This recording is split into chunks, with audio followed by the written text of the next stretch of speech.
Boa noite para todos nós. É um prazer muito grande retornar a casa para mais uma atividade em nome da doutrina espírita.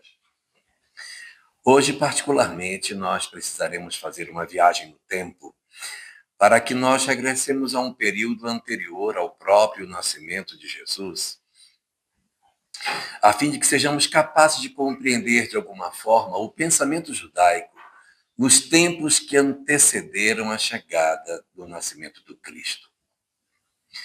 Isso porque, nos séculos que antecederam esse evento, vários homens existiram na história de Israel e que, em função da mediunidade que possuíam, trouxeram fragmentos do planejamento daquele que seria o Messias. Sim, a vinda do Messias já estava prevista na fala dos vários profetas, em pontos diferentes, trazendo como se fosse num grande mosaico algumas informações preciosas sobre o que seria o Messias. E foi dentro da leitura que a doutrina dos judeus nos podiam oferecer que nós conseguimos encontrar preciosas informações sobre o perfil desse Messias. Algumas delas falavam de que ele seria um rei como nunca havia existido, que ele seria o rei entre os reis e que o reinado do Messias nunca teria fim. Outras profecias falavam de coisas completamente diferentes dessa, até opostas a essa, dizendo que o Messias ele seria um desprezado do povo, que ninguém o consideraria como sendo realmente o Messias, e que por isso ele viveria numa condição de humildade, que ele seria uma criatura rechaçada pelo povo, que balançaria a cabeça, viraria os beiços, dizendo que ele não poderia ser o Messias, porque ele era o opróbrio dos homens. E por esse motivo havia uma dificuldade muito grande entre essas duas classes de profecias, porque elas colidiam entre si. E havia uma terceira ainda, nessa mesma linha de profecias sobre o Messias, que nem dizia que ele seria um mestre e nem dizia que ele seria o opróbrio dos homens, mas tomava uma terceira dimensão, apresentando Jesus como sendo, na verdade, um grande mestre, um grande ensinador, o que não era esperado, porque a crença dos judeus era que o Messias cumpriria um papel muito mais político do que de ensinar algo. É muito lógico que se imaginasse Jesus como sendo um agente político, porque quando o povo esteve escravo no Egito, Moisés apareceu, não era Messias, e libertou o povo do jugo egípcio. Então, nada mais razoável do que o Messias, que era muito maior, que seria um grande rei, que ele, então, se colocasse em anteposição ao Império Romano e conseguisse, através desse recurso, libertar o povo judeu que se encontrava, nesse período, cativo dos romanos. Então, havia, é verdade, muitas preocupações nesse sentido. Qual delas venceu? Qual dessas vertentes foi a que se tornou dominante no período em que Jesus viveu? Sem dúvida nenhuma, a que se impôs sobre as demais foi a ideia de que o Messias seria um poderoso Senhor que humilharia os romanos. Isso fez com que, de certa maneira, o povo judeu, à época de Jesus, estivesse muito interessado em uma posição muito mais política do Messias do que qualquer outras que ele pudesse ter.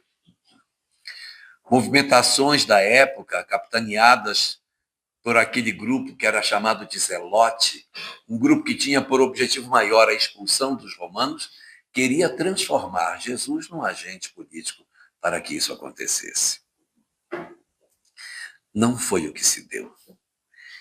O Cristo, quando comparece na terra, cumprindo as profecias que estavam previstas, não se apresenta como sendo um confrontador do Império Romano.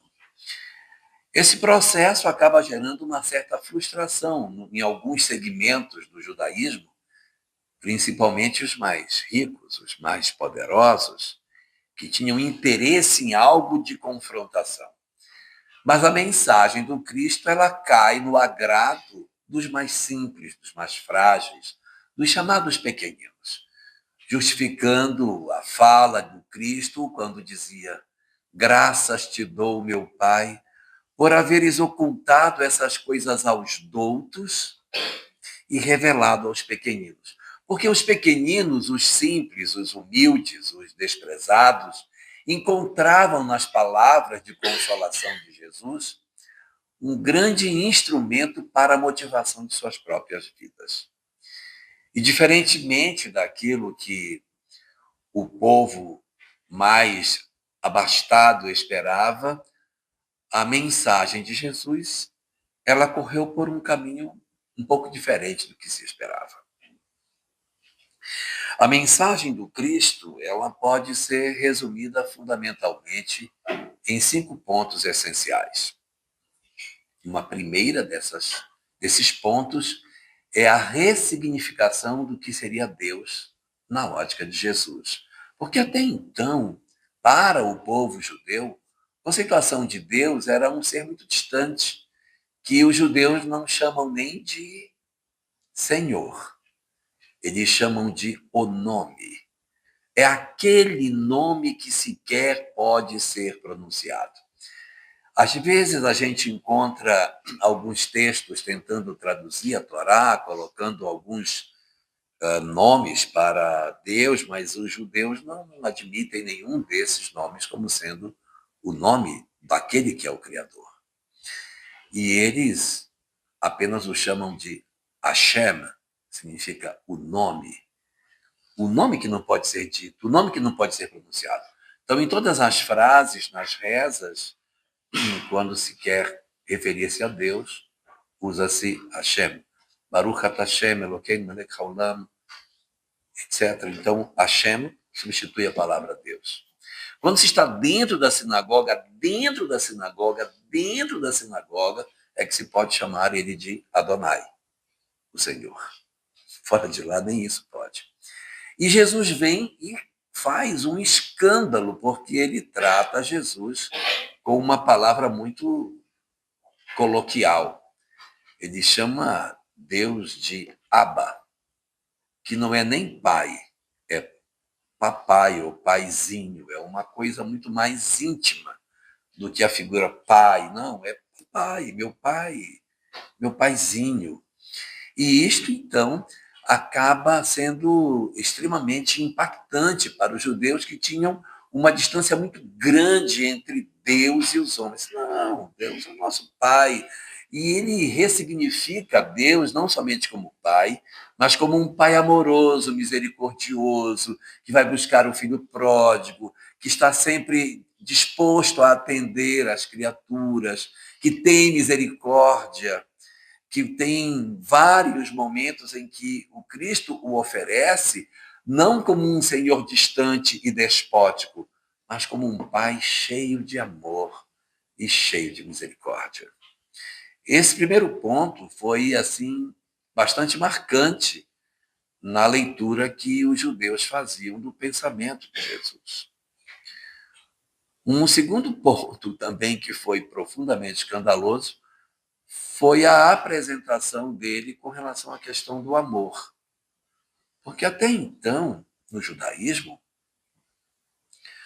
o amor era uma questão muito restrita. Falava-se muito pouco de amor na Torá. Muito pouco. Às vezes que aparece na Torá os aspectos referentes ao amor, ele está muito mais centrado no amor entre pessoas. e não tanto do amor no sentido mais universal. A primeira vez na Torá que a questão do amor vai aparecer como sendo um amor transcendente que excede a discussão homem e mulher, vai ser no Levítico, que é o terceiro dos livros.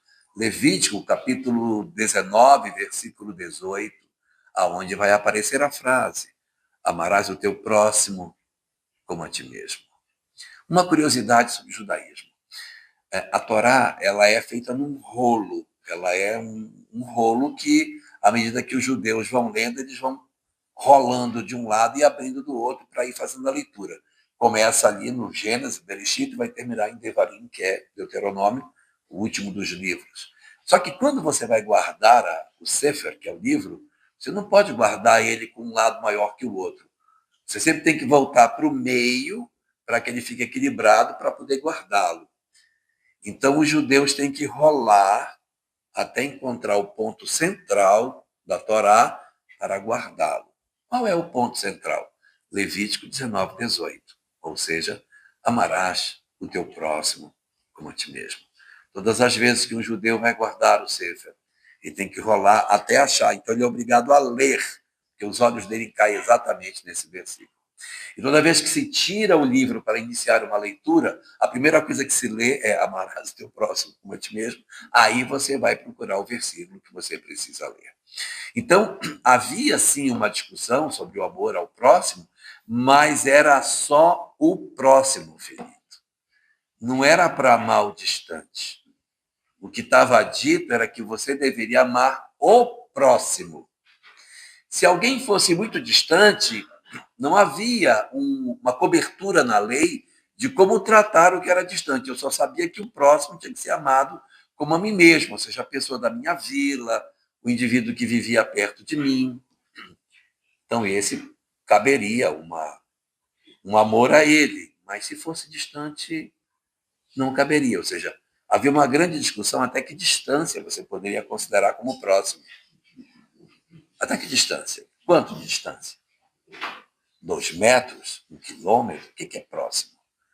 Tanto que o doutor da lei, no capítulo 10 do Evangelho de Lucas, pergunta: quem é o meu próximo? A pergunta dele é porque isso era uma discussão da época. Quem, na verdade, é o meu próximo? E Jesus, então, escandaliza mais uma vez, falando do amor exatamente feito por um homem que era desprezado por Israel. As discussões de Jesus sobre o amor eram extremamente revolucionárias. Quando ele falava do amor aos inimigos, escandalizava as pessoas com essa visão de que não só o próximo deveria ser amado, mas o inimigo também. Gente, isso não existia em Israel. Nunca se discutiu isso. Se você pegar toda a Torá, você não vai encontrar, não digo nem na Torá, no Tanar inteiro, que é a Bíblia inteira hebraica, o Torá são só os 5 primeiros, mas em toda a Bíblia hebraica não existe nenhum momento que se fale de perdão. Não tem. Existem 77 citações sobre perdão no Antigo Testamento. 77. Dessas, 76 são perdão de Deus em relação às criaturas. Só tem uma que é perdão entre pessoas, que é quando Esaú e Jacó, que eram irmãos, um pede perdão ao outro. Mas eles eram irmãos, né? Mas não existe perdão entre pessoas. Esse conceito ele não está presente no ideário judaico. E quando Jesus traz a ideia do amor aos inimigos, é um escândalo, é uma coisa impensada. E ele ainda dá umas regrinhas práticas de como trabalhar esse perdão. Quando ele falava de que a gente deveria, primeira estratégia que ele dá é amar os inimigos, fazer bem ao que vos aborrece. A pessoa aborrece você e você faz o bem para ela. Ela faz o mal, você faz o bem. Ela faz o mal, você faz o bem. É isso que ele propõe. Ah, mas eu não consigo fazer o bem. Então vamos para uma segunda etapa, diz o Cristo. Amai os vossos inimigos. Fazei bem aos que vos aborrecem. Aí não dá, ele melhora. Bendizei os que vos maldizem. Não dá para fazer o bem, então pelo menos fala bem. Ele fala mal, você fala bem. Ele fala mal, você fala bem. Então aí você vai quebrando o círculo vicioso da mágoa, do ódio, fazendo um comportamento que é totalmente diferente do esperado.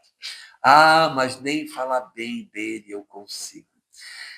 Ah, é muito difícil falar bem desta pessoa. Mas, se não dá para falar bem, vamos para o nível mais embaixo. Amai os vossos inimigos. Fazei bem aos que vos aborrecem. Bendizei os que vos maldizem. Não consigo. Orai pelos que vos perseguem e vos caluniam. Orai pelos que vos perseguem é o primeiro grupo. Pelos que vos caluniam é o segundo grupo. Aparentemente parece ser fácil. É só orar pelas pessoas que nós, que não nos querem bem. Olha, pode parecer fácil, mas não é não, tá? Experimente orar por uma pessoa que você não gosta, que você vai ver. Se só o Senhor protege aquela pessoa desgraçada. É muito difícil, é difícil. Experimente dar uma leitura no Evangelho segundo o Espiritismo, capítulo 28, item 46, que é uma oração que Kardec propõe para pessoas que nos querem o mal. Você vai lendo e os olhos vão só crescendo. Meu Deus, eu não tenho condição de pedir isso a Deus, eu não vou nem orar para pedir isso. O que ele pede, o que Kardec propõe que você peça em favor de quem lhe faz o mal, é terrível. Ele pede que a gente esqueça o mal que ele nos fez, que só lembre das coisas boas que ele fez, que aí vai falando, quando chega no final, como se não bastasse tudo que ele colocou, no final disse, Senhor, eu te rogo que tu me ofereças uma oportunidade de ser útil a ele e que eu faça isso sem ostentação, que eu com humildade o ajude. Imagine, você trabalha numa repartição pública, o cara cai na sua mão. Aí você vai, seu processo está comigo, viu?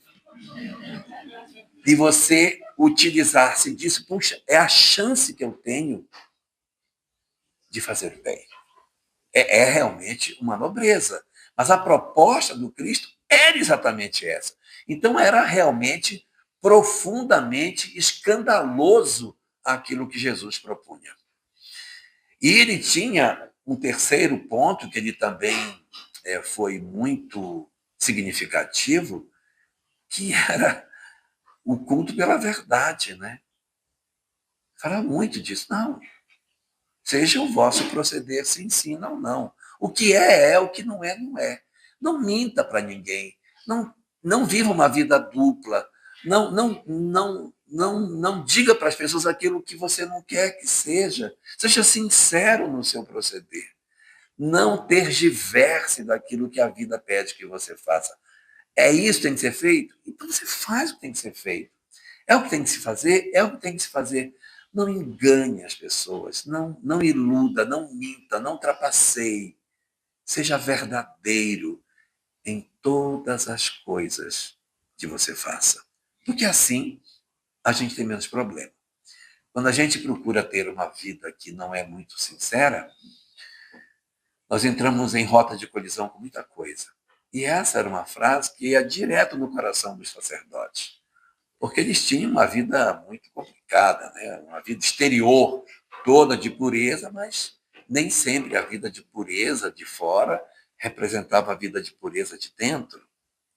Havia muita hipocrisia, o que não é um atributo só dos sacerdotes daquela época. Até hoje nós podemos ter, quando nós vestimos uma capa de virtudes que na verdade não possuímos.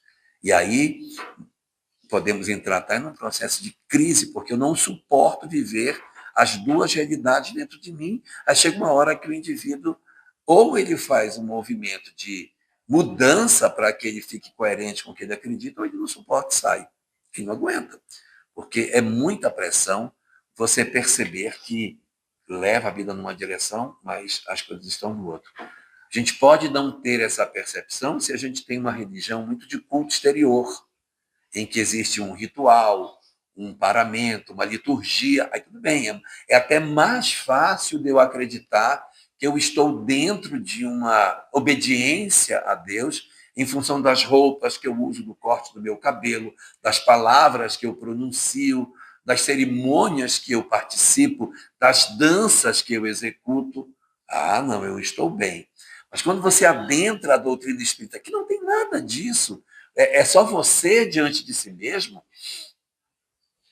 Chega uma hora em que você precisa realmente fazer uma análise profunda do que você está de fato fazendo diante das possibilidades, das perspectivas de transformação da sua existência. Então, essa busca da verdade também foi uma questão muito importante na vida do Cristo. Um quarto ponto desses 5, que seriam os fundamentais que ele mudou, é a visão da imortalidade. O judaísmo sabia da imortalidade, isso é fato. Os judeus sabiam da vida após a morte.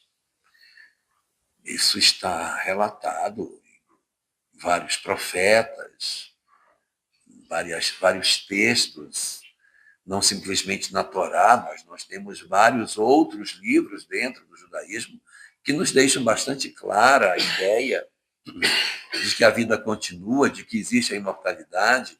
A própria cabala judaica vai muito mais além, não falando simplesmente da imortalidade, mas tratando de um assunto que é muito próximo de nós espíritas, que é o Gilgulin Neshamot, as reencarnações.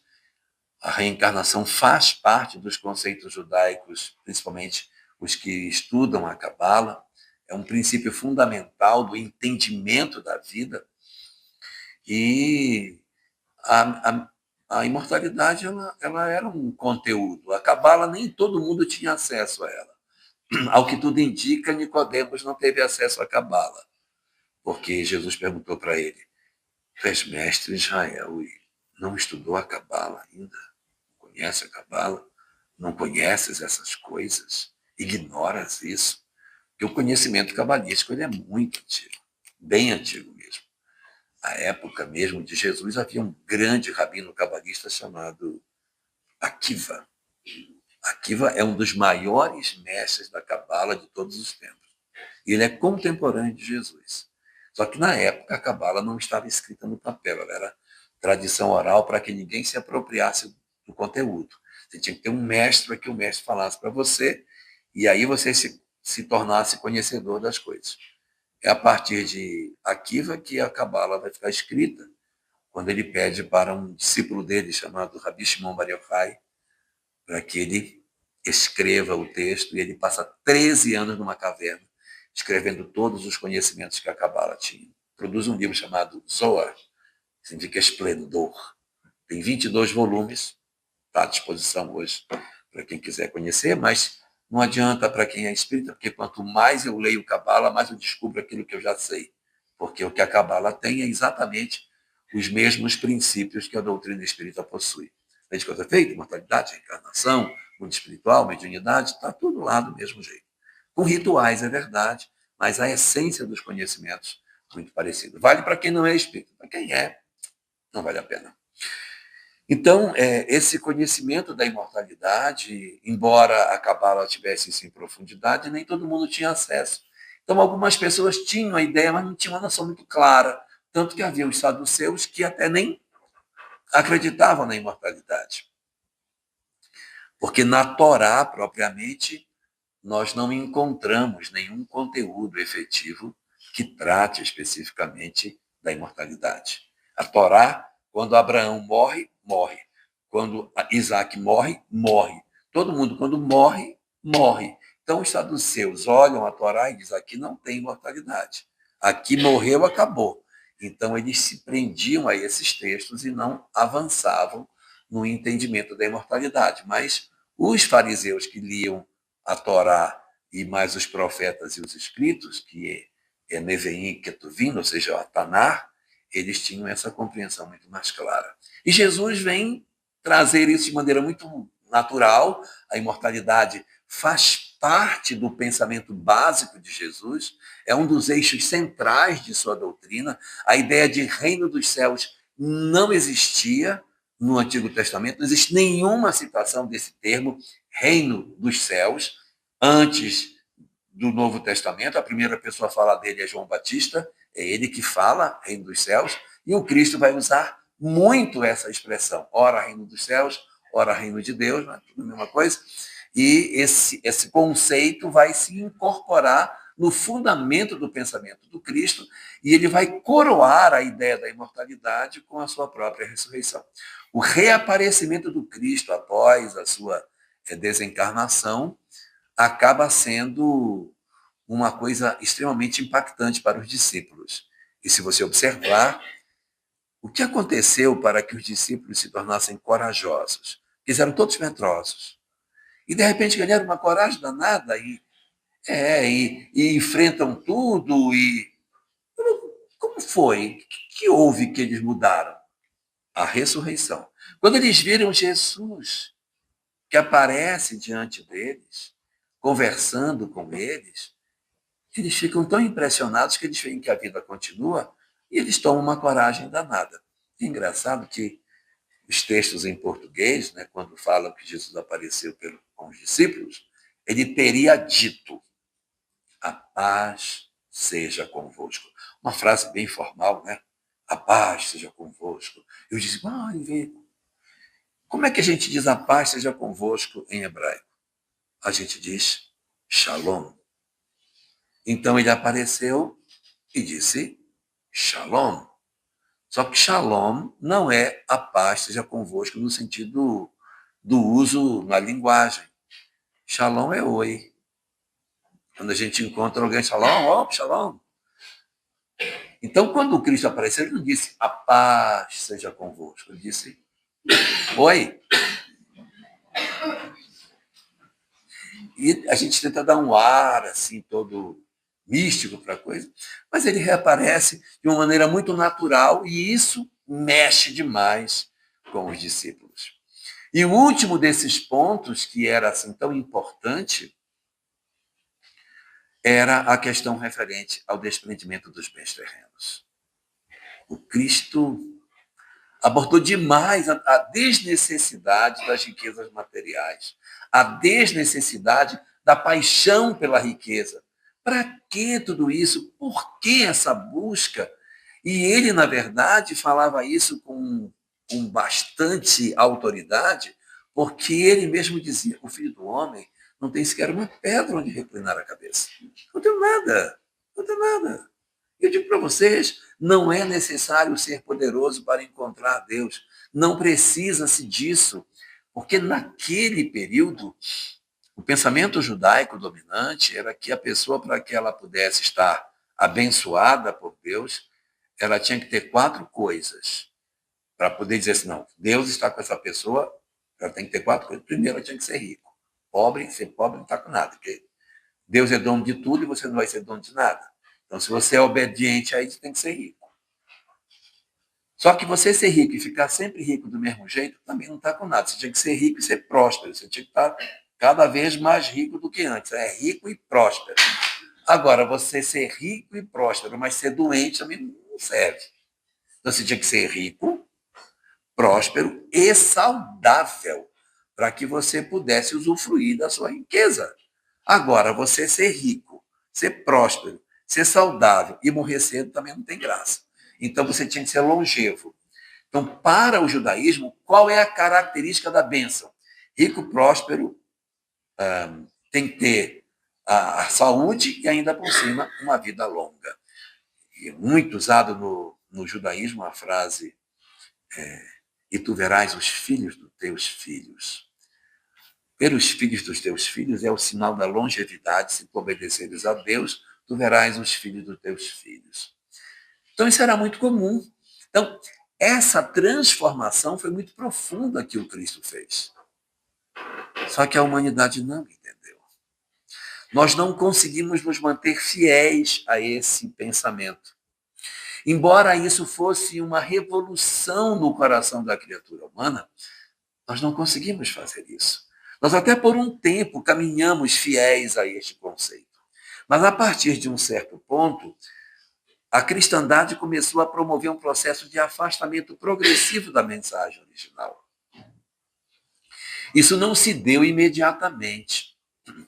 Isso foi se dando de maneira lenta, Michael. Foi devagarinho. Foi ao longo dos séculos.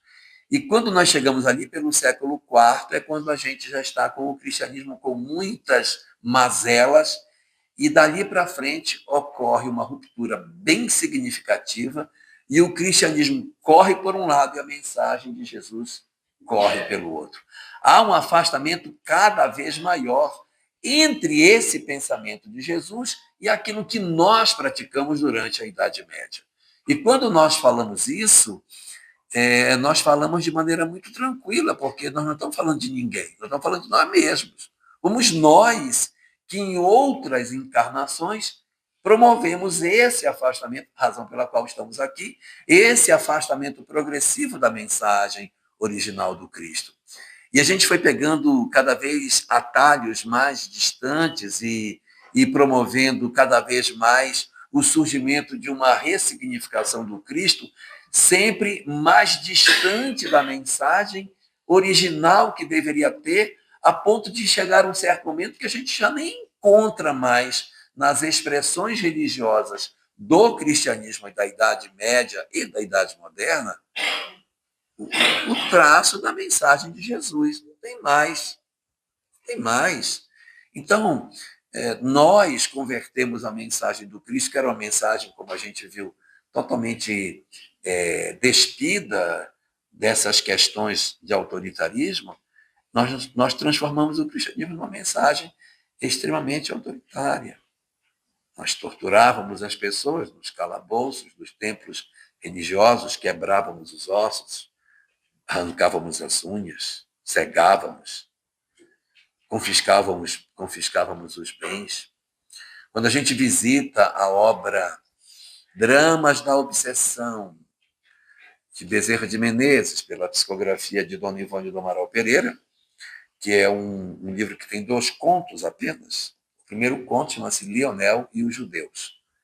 E vai contar, a maior parte da obra, acho que 70% da obra, é o primeiro conto, que é Lionel e os Judeus, falando exatamente de um processo de perseguição de um grupo de judeus desencarnados que obsediam uma família na atualidade. E você fica com dó da família pela obsessão que os judeus fazem. Quando eles vão ao passado e encontram o que foi feito, você meu Deus, que absurdo! Então, quantos desmandos em nome da fé nós cometemos? E esse processo de afastamento do homem com relação às questões da fé acabaram culminando numa ruptura muito grande no século XIX, em que o pensamento do Ocidente acaba decidindo que a religião é um mal. E a gente compreende. Foram 1464 anos de perseguição, torturas, mortes, pessoas de ciência e de filosofia que foram torturados e mortos em nome da fé. Quantas barbaridades nós produzimos nesse período. Então, há um certo momento na história em que, como uma espécie de devolução por tudo que o cristianismo, ou melhor, o movimento cristão, havia feito na história do Ocidente, ocorre uma ruptura e um desejo de desconstrução de tudo aquilo que era espiritual. E assim, a mensagem do Cristo, ela era fundamental para o pensamento do homem, porque ela ensinava o perdão, ela ensinava o amor ao próximo, ela ensinava a existência de Deus, ela nos fazia viver uma vida de verdade, de respeito a nós próprios e ao semelhante. Então, ela tinha uma proposta extremamente interessante para a humanidade. Se havia algum grupo de sacerdotes que se beneficiava disso, era um grupo, mas para a humanidade era muito importante. Ah, mas era uma fé cega. Verdade, tinha muitos exageros, mas esses exageros, com todos os defeitos que tinham, ainda era mais benéfico do que o ateísmo. Com todos os senões, aquela fé, ainda que com alguns traços de ingenuidade, ela era melhor do que a absoluta negação, que foi o que aconteceu no século XIX. O que a gente vai enxergar a partir do início do século XIX é um progressivo processo de afastamento do homem de tudo aquilo que é espiritual, exatamente pelos desmandos cometidos durante quase 1.500 anos. Não pode dizer assim, não, foi um período de um ano, não foi, foram 1.500 anos praticamente. E não foi numa cidade só, não, foi numa cidade, não foi, foi a Europa inteira. Então, a gente tem dificuldade de encontrar desculpas para isso, porque é muito tempo e a largueza do espaço em que isso aconteceu é muito grande. Então, dificulta para. Não, não foi bem assim. Foi. Então, a gente entende o porquê aconteceu. Joana de Ângeles, no livro A Libertação do Sofrimento, no capítulo 2, ela comenta sobre isso e diz que, nesse período do século XIX, a humanidade poderia, com justa razão, combater o fanatismo religioso. Beleza, que é realmente fanatismo religioso. É um problema.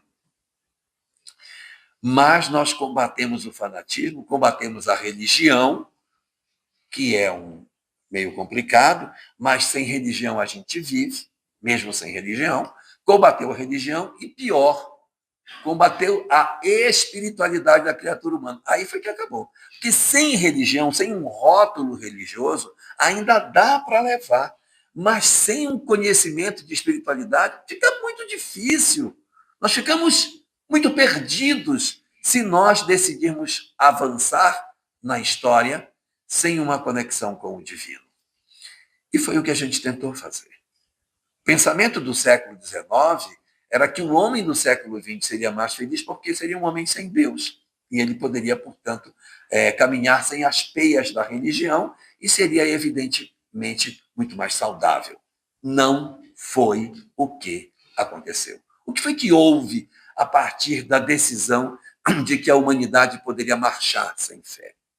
Nunca, mas nunca mesmo, em nenhuma época da humanidade, o ateísmo governou o pensamento humano. Pode procurar. Não existe um único povo, nenhum povo antigo, que tenha tido uma forma de se relacionar sem a existência de uma religião. Não existe nenhum povo ateu em toda a história da humanidade. O único momento de ateísmo que a humanidade tem é a partir do século XIX, na Europa, no Ocidente, fundamentalmente, quando eclode o pensamento de que nós poderíamos, sim, viver sem nenhuma relação com a espiritualidade. Nós somos fruto desse experimento sociológico. Tem 2 séculos que a gente está vivendo isso. E o que é que a gente tem colhido durante esse período? Um aumento do número de suicídios, um aumento da depressão, da ansiedade, o afrouxamento dos laços materiais, surgimento do medo, aumento da drogadição, o vazio existencial e uma sociedade totalmente perdida. Nós estamos muito perdidos. A violência cresce a cada dia. Nós estamos vivendo um período que nunca se imaginou que fosse assim, não é? Eu lembro quando eu era menino pequeno e as pessoas falavam da transição planetária. E a transição planetária, quando ela chegar, meu Deus, como vai ser? E as discussões eram: a transição planetária vai ser horrível, porque vai ter fome, as pessoas vão chegar no mercado, não tem comida, vai ser uma guerra atrás da outra, vai ser aquele mundo de Mad Max, aquela loucura. E não foi isso, não. Está tudo funcionando, os mercados estão funcionando, as instituições estão funcionando. Mas nós estamos vivendo um período muito crítico. Existe uma mensagem no livro Obras Póstumas, segunda parte dela, capítulo 31, 4º parágrafo. Diz assim lá: não procureis os sinais da transição nos céus, buscai-os entre vós. Os sinais da transição estão entre nós, não está nos céus. A lua virá sangue, o sol vai perder sua luz, vai acontecer. Não, é entre nós. É o nosso processo de convivência, de como nós estamos vivendo hoje. Nós estamos vivendo um período muito difícil na história da humanidade. E aí nós perguntamos muitas vezes: meu Deus, como que a gente sai disso? O que houve conosco? Aonde a humanidade se perdeu, pelo amor de Deus? Onde ela se perdeu? Ela se perdeu quando ela decidiu: eu vou caminhar sem nenhuma bússola religiosa. Tudo bem que as religiões do passado elas eram autoritárias. É verdade. Mas nós não deveríamos ter extirpado do coração do homem as compreensões sobre a imortalidade, sobre a espiritualidade, independente de ser religioso ou não, mas o entendimento de que a lei da vida é assim, uai. A lei da vida é desse jeito. A imortalidade da alma é um fato. Isso não é uma crença religiosa, isso é uma verdade. A reencarnação não pertence a nenhuma doutrina, isso está desde o princípio da história da humanidade. Desde as doutrinas mais antigas já se sabia desse fenômeno. Isso não é novo. O próprio Kardec, no livro O que é o Espiritismo, diz que se algum dia alguém queimasse todas as obras espíritas e tudo que existisse sobre ele fosse destruído, os livros se reescreveriam com outro nome, mas se reescreveria. Por quê? Porque o que está na doutrina espírita não é pensamento de um homem, diz ele, está assentado na lei da natureza. Então vai voltar a se escrever. E realmente já foi assim. Krishna já falou disso, Buda já falou, Hermes Trismegisto já falou, Orfeu falou, Pitágoras, Sócrates, Platão, os sábios da Cabala, os sábios dos Vedas, todo mundo falava essas mesmas verdades. Agora, querer que a humanidade caminhe sem isso, nos fez chegar aonde nós chegamos. E o que nós precisamos, meu Deus, como que a gente resolve isso? Fazendo caminho de volta. Fazendo caminho de volta em que sentido? Reconciliando as nossas vidas e refazendo esse caminho, porque nós perdemos essa fidelidade ao Cristo e nos apartamos dele. Nós precisamos voltar e promover um processo de união novamente com o Cristo para restabelecer as relações que estão trincadas, que estão fragilizadas em função do que estamos vivendo. E, nesse sentido, nós vamos observar a doutrina espírita, através de Allan Kardec, apresentando Jesus como modelo e guia da humanidade. Por que modelo? Modelo porque ele é uma referência, e guia porque ele tem o caminho, a rota. Qual é a rota? A rota é os ensinamentos dele. Se ele fosse só modelo e não fosse guia, eu só saberia que ele é a referência, mas eu não saberia como chegar lá. Mas ele deixou a rota. O que é um guia? Um guia é um guia, né? Que vai guiando, diz assim, olha, por aqui. Não vai por aí, não vai por aí que aí não é bom. Por aqui, o caminho melhor é por aqui. Já sabe o caminho. Não existe guia que não tenha visitado o lugar que ele vai levar as pessoas. Se ele é guia, porque ele passou por ali antes, conhece o caminho, sabe o que é mais fácil. Então, se é guia, porque sabe.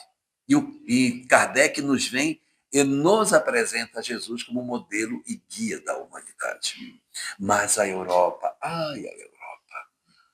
a Europa está muito ferida ainda com as histórias do cristianismo. Ainda está muito machucada com a Inquisição, com as cruzadas, com as torturas, as fogueiras. Nós não vivemos isso, então nós temos uma visão de cristianismo diferente.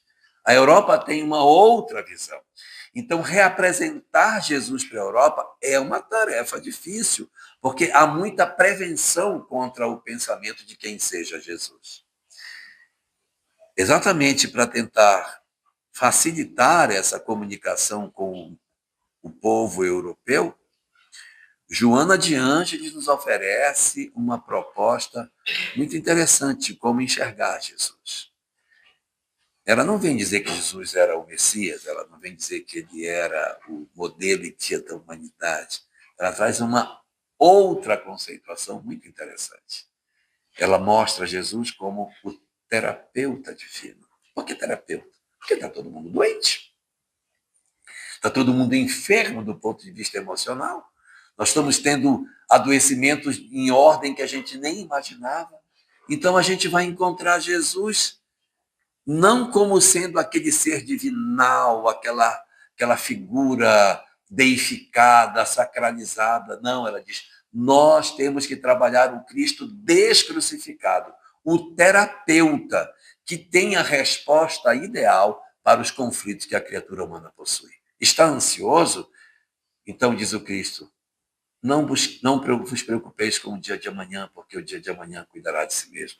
Basta a cada dia o seu mal. Se você for num terapeuta, ele vai dizer isso para você. Não se preocupe com o dia de amanhã, não se preocupe com o dia de hoje, não seja tão ansioso. Mas não é isso que Jesus dizia. Aí você vai procurar um terapeuta e diz para ele, eu estou passando por um processo depressivo horrível. E ele vai dizer, tire a carga dos seus ombros. Você está carregando carga demais. Você não pode trabalhar desse jeito. Você carrega muita mágoa, tem que tirar a mágoa do coração. Se você tirar essa mágoa, você vai acabar adoecendo. Aí diz o Cristo, vinde a mim todos os achais cansados e aflitos, e eu os aliviarei. Meu Deus! E não é isso que um terapeuta diria? Não é isso que ele diria? Então ele vem oferecendo uma proposta que é exatamente alinhada com o que há de mais moderno em termos de terapia. Aí você tem uma pessoa que diz, eu sofro violência, eu fico muito machucado, eu não sei o que eu faço, eu tenho tanto ódio de tanta gente. O terapeuta vai dizer, não faça isso. Você tem que mudar a sua vida. Perdoe essas pessoas. Se você não perdoar, você vai desenvolver uma doença, vai ganhar uma úlcera, uma diabetes, um tumor, um câncer, uma coisa qualquer. E o Espiritismo diz, e além disso, uma obsessão, ainda vai renascer irmão dele na próxima. Quer dizer, você tem outras estratégias, e o Cristo dizia, amai os vossos inimigos. Meu Deus, não é a mesma coisa, porque fugimos de tudo isso. Vem uma pessoa e diz, não, eu vivo uma depressão muito grande, trancado na minha vida, não quero contato com ninguém. Aí o terapeuta diz, você tem que sair do seu quarto. Tem que viver a vida, tem que ir ao encontro das pessoas. Fazer o bem é muito bom, aí vai dizer o terapeuta. Quando você faz o bem, você tem uma descarga de ocitocina. Isso melhora o seu processo curativo. E o Cristo dizia para a gente amar ao próximo, para fazer a caridade, para sermos como o bom samaritano. Meu Deus, não é a mesma coisa, não é o mesmo sentido. Então, nós estamos hoje precisando de uma reaproximação com o Cristo na leitura que ele nos oferece como um terapeuta perfeito para os nossos conflitos existenciais. Para aqueles de nós que hoje estamos mergulhados no vazio existencial, quantos estão vivendo o vazio existencial? Não sei por que vivo, não sei qual é a minha razão, não sei por que eu existo, eu acho que vou me suicidar porque a vida não tem sentido nenhum. O Cristo falava de Deus. Ele falava da imortalidade. Então, essa compreensão do sentido da vida, ela é muito importante. Hoje, os terapeutas têm dificuldade de falar de Deus, mas tem que ter um contato com a natureza. Vai para a natureza, vai andar descalço na grama, vai tomar um banho de cachoeira, vá fazer alguma coisa para você se sentir integrado à natureza. Cara, isso é sentir Deus. Isso é sentir Deus. A proposta de todas essas coisas, na sociedade do medo que nós vivemos hoje, que a gente tem medo de sair de casa, medo de se relacionar, medo de viver, medo de tudo, o Cristo propõe que a gente tenha o medo porque não sabe as coisas como são. Na medida em que eu descobrir como as coisas funcionam, eu perderei o medo. Então, conhecereis a verdade, e a verdade vos libertará. Libertará do quê? Do medo de viver, do medo da morte, do medo de que aconteça uma coisa grave. Se eu souber que sou uma alma imortal a caminho da felicidade, se eu entender da reencarnação, a morte perde sua força. Como dizia Paulo, morte ou morte, onde está o teu aguilhão? Essa é a releitura que a doutrina espírita nos propõe sobre o Cristo, para que a gente redescubra o nosso caminho e não façamos a nossa desconexão em relação a ele, que mantenhamos a nossa vida fiel, mantenhamos a nossa fidelidade à doutrina que ele apresentou, não rebuscando isso de coisas desnecessárias, e que procuremos andar junto com o modelo e guia, porque ele tem a receita ideal para as nossas vidas, por ser não só o modelo e guia da humanidade, mas o terapeuta ideal para os tempos de transição planetária. Muito obrigado.